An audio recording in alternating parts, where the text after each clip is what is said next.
PHP माई admin जो है इन actual आपकी जरूरत या रिक्वायरमेंट्स किस लिए है, क्योंकि आपकी साइट के दो एंड्स चल रहे हैं, एक फ्रंट एंड है और एक बैक एंड है।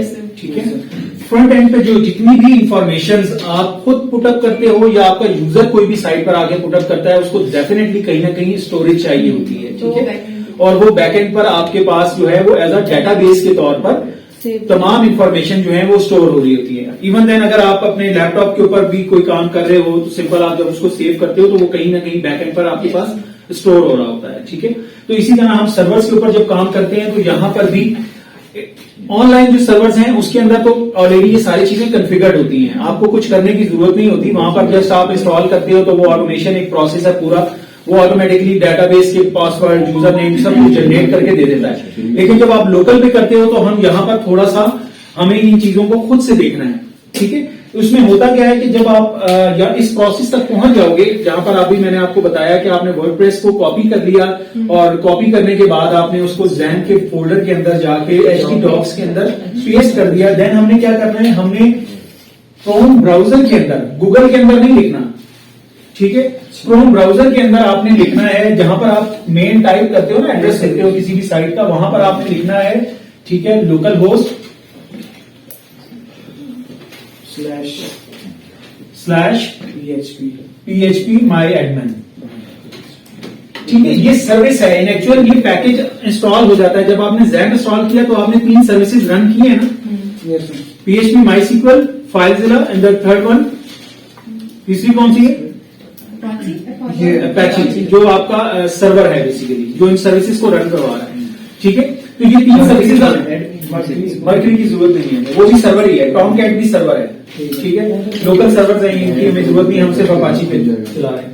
ठीक है, तो ये बेसिकली PHP माई एडमिन के पास आपके पास जो इंटरफेस आ रही है वो आ रही है माई उसकी PHP माई एडमिन की।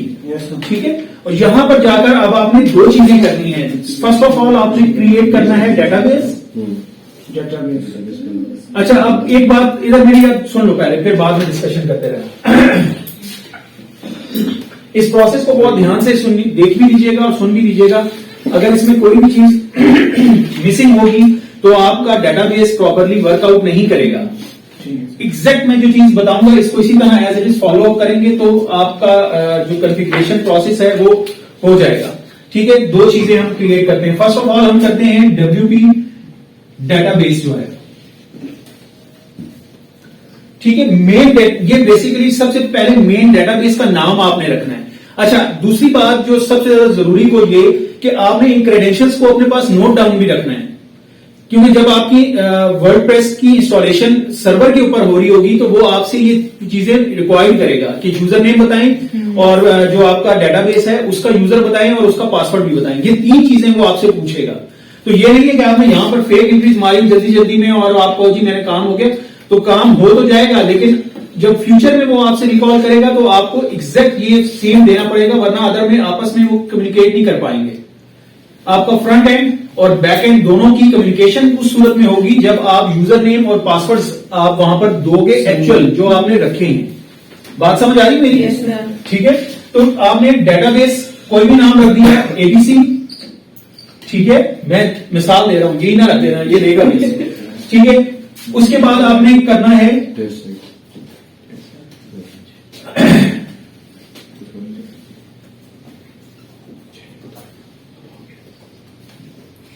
Create user.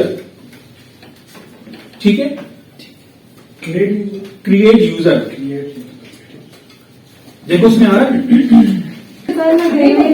सर प्लगइन्स का भी आज ही पढ़ाएंगे, क्या चीज? एलिमेंटर और क्लासिक एडिटर सब कुछ पढ़ाएंगे, आज ही पढ़ के जाएंगे आप जैसे ठीक है। पहले जो काम है वहां तक सुन लें, उसके बाद आगे चलते हैं। अच्छा, इसको यार अभी स्क्रीन बाद में, डिस्कशन बाद में, अभी 1 मिनट बाद में अभी 2 चीजें। सबसे पहली चीज ज़ैम्प आप लोगों ने इंस्टॉल कर लिया, ठीक है, प्रॉपरली, और उसके बाद आपने वर्डप्रेस भी इंस्टॉल कर लिया। यहां तक प्रोसीजर बिल्कुल ओके है।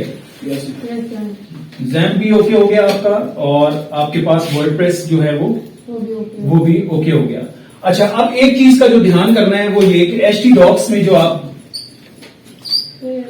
htdocs का जो फोल्डर है, ठीक है, दो वे आउट्स हैं, या तो आप डायरेक्टली उसके अंदर अभी कॉपी कर रहे हो, यस सर। ठीक है, डायरेक्टली कॉपी कर रहे हो, उसमें एक नया फोल्डर बनाओ आप एबीसी के नाम से या टेस्ट के नाम से, सिंपल बता रहा हूं, या जो भी आपको, और उसके अंदर जो पूरी फाइल्स हैं WP admin, WP directory, WP includes और रेदर देन बाकी जितनी भी फाइल्स हैं उन सबको इस फोल्डर के अंदर लाके रख दें। Okay, yes. इसके बाद सिंपल क्रोम ब्राउजर जो है वो ओपन करें, local host slash PHP my admin, ठीक है, सॉरी PHP my admin, ठीक है। इस लिंक को क्लिक करोगे तो आपके पास आपका जो MySQL का जो इंटरफेस है वो आपके पास आ जाएगा। PHP my admin जो है उसका इंटरफेस आपके पास आ जाएगा, वो देख लिया, ऑलमोस्ट सबने देख लिया होगा, ठीक है। वहां पर देखो सबसे पहला जो टैग आपके पास आ रहा है वो आ रहा है डेटाबेसिस का, yes sir. Right, sorry left top corner पर, ऐसे ही है, नहीं, राइट टॉप करना, हमारा राइट में है। आपका राइट अलग होगा पश्तो में, उर्दू में तो राइट ही होता है, लेफ्ट होता है, पश्तो में कुछ और होता है, वो मुझे नहीं पता। ABC राइट नहीं लेफ्ट, मेरा ख्याल है लेफ्ट टॉप करना, ठीक है, लेफ्ट है ना। ABC सॉरी ABC कह रहा हूँ यार, इससे आगे चले। लोकल होस्ट और PHP my admin, यहां तक बात क्लियर होगी। अच्छा, ये इंटरफेस आपके पास आ गया। इंटरफेस आने के बाद 5 मिनट सर, सिर्फ 5 मिनट काम हाँ, डेटाबेसिस, ठीक है। डेटाबेसिस के ऊपर आपने क्लिक किया तो आपको वो कहेगा क्रिएट अ न्यू डेटाबेस, ठीक है। क्रिएट अ न्यू, एक मिनट सुन लो यार, एक मिनट सुन लो, एक minute. Create a new database में आपने जो फोल्डर का नेम रखा है वही नाम आप डेटाबेस में भी रख लो, ठीक, समझ आ रही बात। ABC आपने रख दिया, ये डेटाबेस आपने, और सिंपल उस पर क्रिएट कर दिया, यस सर। ठीक है। बैक एंड पर जो आपकी उसकी जो सर्विसेज हैं वो स्टार्ट होनी चाहिए, वो रनिंग में होनी चाहिए। जो आपने जैम्प चलाया हुआ है जो मिनिमाइज हो गया, उसमें आपकी दोनों सर्विसेज को रनिंग होना चाहिए, ठीक है, जिसमें आपका वो अपाची सर्वर भी और साथ में आपका PHP MySQL भी वो रनिंग में होना चाहिए। आपने यहां पर क्या किया, फोल्डर आपने सॉरी डेटाबेस क्रिएट कर दिया ABC के नाम से, ठीक है। उसके बाद दोबारा आप इस लोकेशन पर वापस आ गए, ठीक है सर। ठीक है। और यहां पर अभी आप क्या करोगे, स्लैश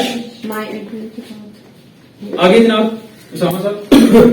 सर जी वेबसाइट का नेम और slash WP hyphen underscore G underscore कौन, सॉरी WP डैश एडमिन है, जी जी हाइफन है, ठीक है, जी WP, ठीक है।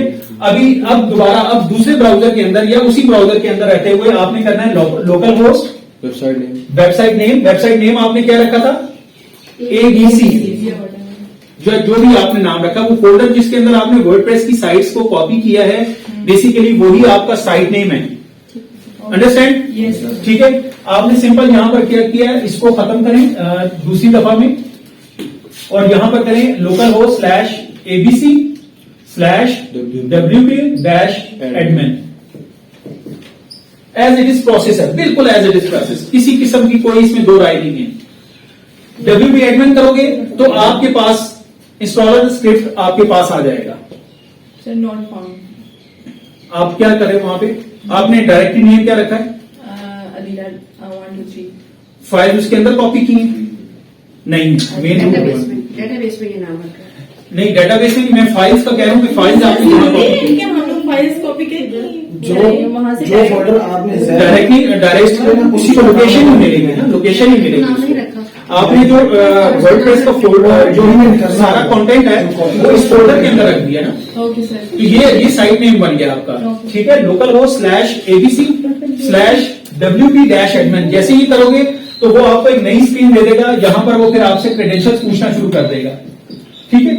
वो आपसे पूछेगा डेटाबेस नेम आपने क्या रखा था, ABC, जी, बात समझ आ रही है। आपने यहां पर ABC दे दिया, उसके बाद वो कहेगा यूजर नेम रखें, फिर वो कहेगा आपसे पासवर्ड रखें, और नेक्स्ट आपको नेक्स्ट का बटन मिल जाएगा, नेक्स्ट करोगे तो वो नेक्स्ट स्टेप पर फिर आपसे यूजर करवाएगा और सारी इंफॉर्मेशन आपसे लेता जाएगा।